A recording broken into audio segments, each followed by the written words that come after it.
Hello, everyone. Welcome to another summer episode of the Keymasters series. I'm Sven Rajala, and today I've got Magnus Normark with us on the show. Hi, Sven. Good to be here. Thank you, Magnus. And we want to go over being at the forefront of supply chain security today. So why is there so much hype and buzz about the software security supply chain going on? Well, I think we're living in an increasingly digitalized society, and that has a lot of good benefits, but also some risks. And with this, having a supply chain for software is actually a risk in that for many parts of the society, both in the public and private sectors. So there have been incidents recently, and it's getting a lot more attention actually than recent years. And I guess that's why we're seeing things come out by governments around the world that are passing policies and regulations to start enforcing supply chain security for digital deliverables like this. Exactly. So that's in EU, we have this Cyber Resiliency Act, and US also have a US government, multiple directives around this, and there's a lot of attention in the community in general for a good reason. So what do you think are some of the aspects of managing risk in this? How do we address this? I like to think about transparency, integrity, and vigilance. Transparency, like a TIV, I guess. I don't know if we can really make an acronym for that one, but sure. So what about transparency then? How do you think that plays into this? Well, it starts with any system, modern software system has a modular design, and it has external dependencies. So that's where these software bill of materials come into play. Really, what's inside the package you're using, and so the SBOMs. SBOMs. That's the catchphrase. That's the catch one that everybody's talking about today. Yeah.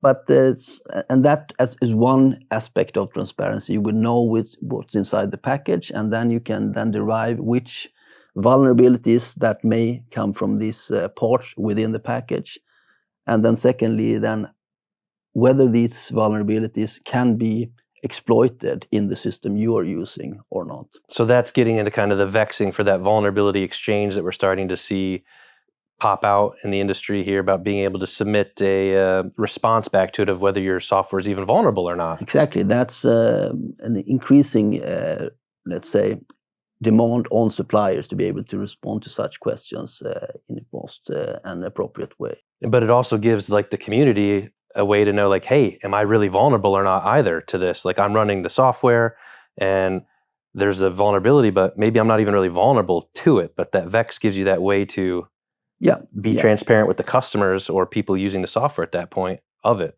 Yeah. So that's one part of the entire software development life cycle for individual components and entire systems, also by software suppliers today. So let's look at how does like open source play into this then? Yeah, open source is really interesting in the sense that there have been incidents actually caused by malicious contributions to open source like projects. XZ, for instance, I guess would be a good example. That's one. A recent one too. But I think so. Open source, due to the transparency of open source, has put an early spotlight on this, and certain vulnerabilities have been detected and have caused incidents. But on the other hand, the mature open source projects nowadays, they have mature and solid maintenance policies, contribution policies, and also security policies. So for those projects, I think they are actually the most secure building blocks of a secure supply chain.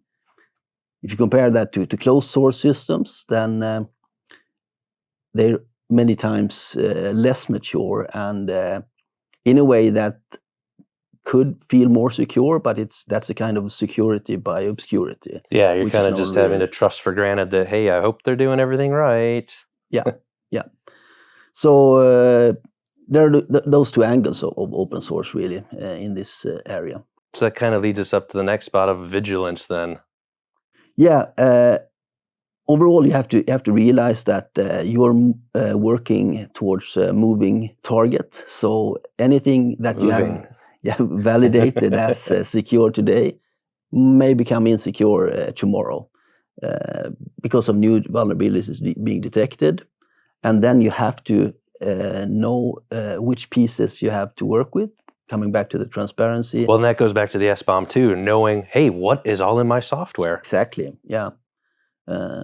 Which would lead to much better response times on how to be reactive to that if something does happen then. Yeah, and then that goes back then again to the supplier of your software. You should demand from them to have transparency on the vulnerability management processes that they have in place, so they can respond to the level of criticality of the system you're running or you're at risk.